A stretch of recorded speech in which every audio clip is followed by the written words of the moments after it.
Mega love shoutout sa ating mga solid supporters ng Team Mides, International Solid Family, Worldwide, International Italy, Philippines Fans Group, Bacolod and Panay Island, Barcelona, Spain Chapter, USA and Canada, Team Europe and Hong Kong. At sa iba pa mga supporters na nanggaling sa mga team na sinusundan pa rin nila si Mides.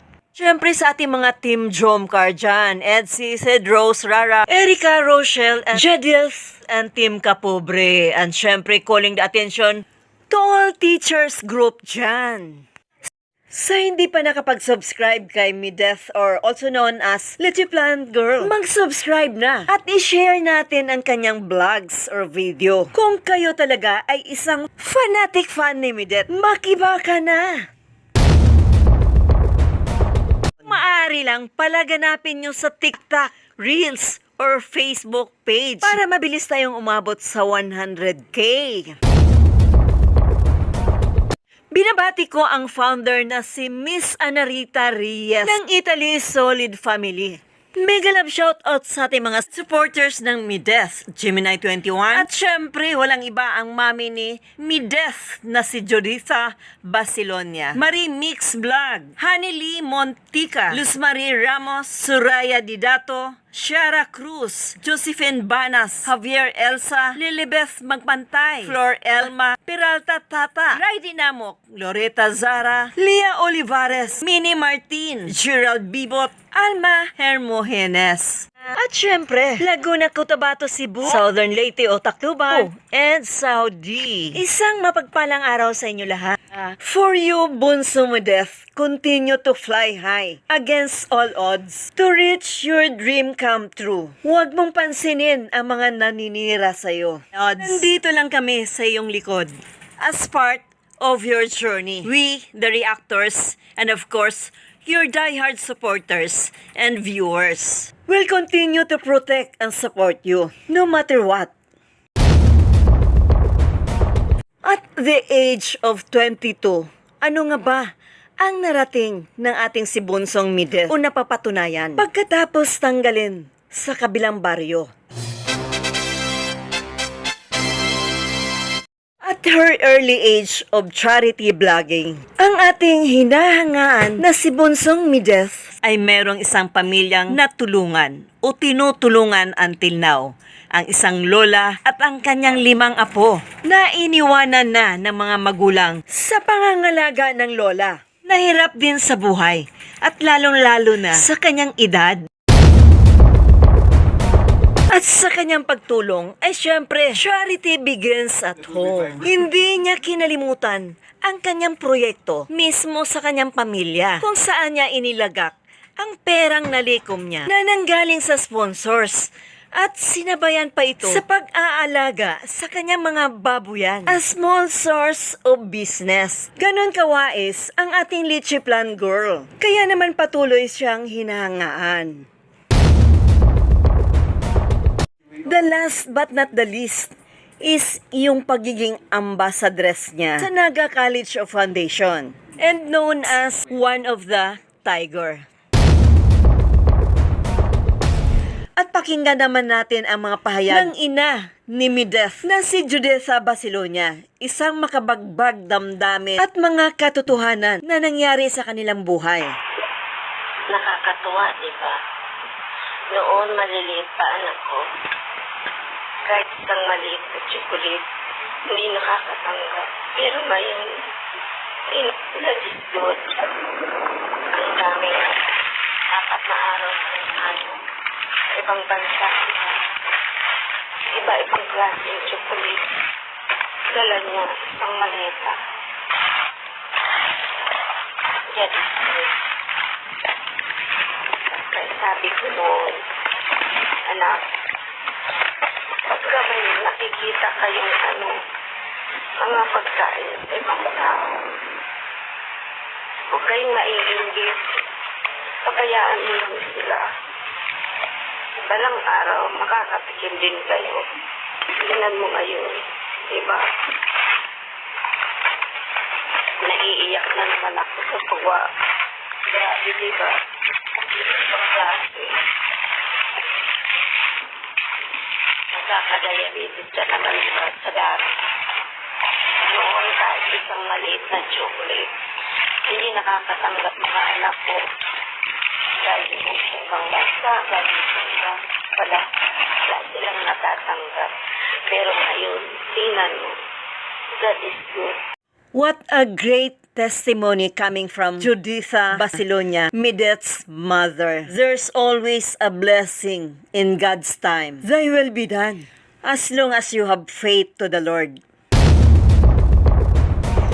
Few days I had been observing Midet's mother na she's into vlogging na rin. Doing some Facebook Live and Reels or TikTok. So she's grabbing the opportunity given from our Almighty Jesus Christ, lalo na sa pagkasikat ng kanyang anak na sinabayan talaga niya ito. So she can earn more aside from being a vendor. So napakadiskarte rin ni Mother talaga. So there's no question talaga na ang naging produkto nila ay isang kahanga-hanga na si Midet. Isa silang pamilya na kahanga-hanga. And si Father naman ay nandun sa business ni Bunso sa Babuyan. Na dapat talaga itong tularan ng bawat pamilya ang magtutulungan. So, just to clarify lang ha, doon sa issue sa kabilang ibayo, para makapag-ingat ang ating si Mideth talaga. Baka magamit siya or masira siya dahil sa pagkadikit sa pangalan ng isang tao na si Bruce Lee, na as of now, siya yung talk of the town na naman doon sa kabilang ibayo. Ito ay patungkol sa halagang 100K na pera na nanggaling sa isang sponsor. At in-address ito sa isang vlogger pero hindi nakarating sa kamay ng recipient dahil hiniram raw ito ni Bruce Lee. Kaya yun pala ang naging sanhi sa alitan nila ni Joey. Na ang isyong ito ay matagal na ito na hanggang ngayon ay hindi pa nabayaran. Dahil hiniram nga raw ito ni Bruce Lee at ipinilakad raw na nawala raw ang pera. So nakakalungkot dahil ito ay pang-opera pala ito sa mata ng isang recipient. O kaya hiniram ito dahil sa pagpapatayo niya ng bahay. So ang humawak sa pera na 100K ay isang vlogger at ipinahiram raw ito kay Bruce Lee. Pero until now ay hindi pa rin daw nabayaran o hindi pa naibalik. Kaya marami ng mga scammer sa kabilang ibayo at napakagulo ng community nila dahil sila lang ang nagtitirahan ngayon. At ayon sa isang nagkomentaryo ay wala ng integrity ang kabilang ibayo, pati mga reactors ay mga bastos. At ayon sa sagot ni Bruce Lee sa isang live ng reactor ay maririnig nyo raw sa kanyang live. Pera-pera lang talaga ano. Hindi pwedeng sagutin doon mismo sa nag-live. Kailangan pa niyang mag-live. Aragoy! Aragoy! Napaghalataan ka na dong!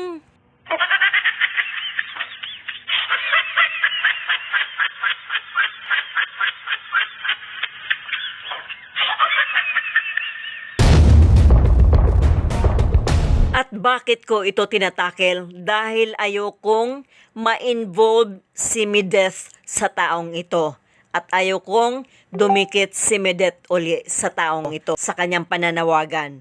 Dahil tiyak ay gagamitin siya muli upang pagkapirahan. At masangkot pa sa iba't ibang uri ng mga negatibong pamamaraan. Maaring masira ang kanyang integridad. This is just a precautionary advice. Kaya pala talagang porsigido siyang tawagan para gamitin for the views dahil mayroon pala siyang obligasyon sa kanyang pagkakautang. Pero ayon sa kanya, sasagutin niya raw itong mga issues that he was allegedly involved about sa pera worth of 100K from a certain sponsor. Mabuti na lang at nakaalis tayo sa kabilang baryo at nagkaroon ng bagong community na may integridad. Kaya sa mga taga Danjoy dyan, wala kaming balak na pulutin muli ang isinuka na.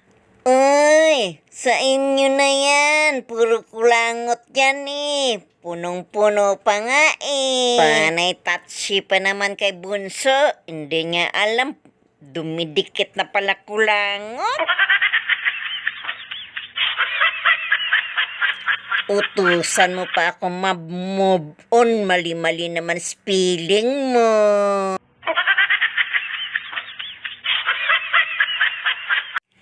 Huwag ka nang bumalik sa comment section ha, baka ikulong na kita.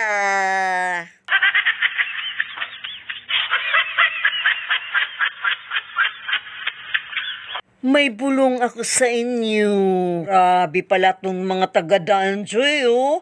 Ganito pala sila kakuripot. Ilan kayo? Aba, tatlo kayo. Hindi lang. Mapupunto ang kinaya nyo.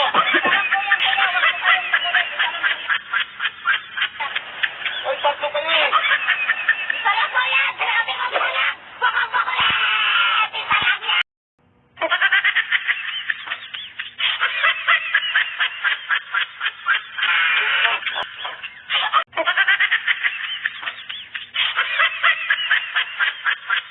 Akala mong taga-Danjoy magaganda.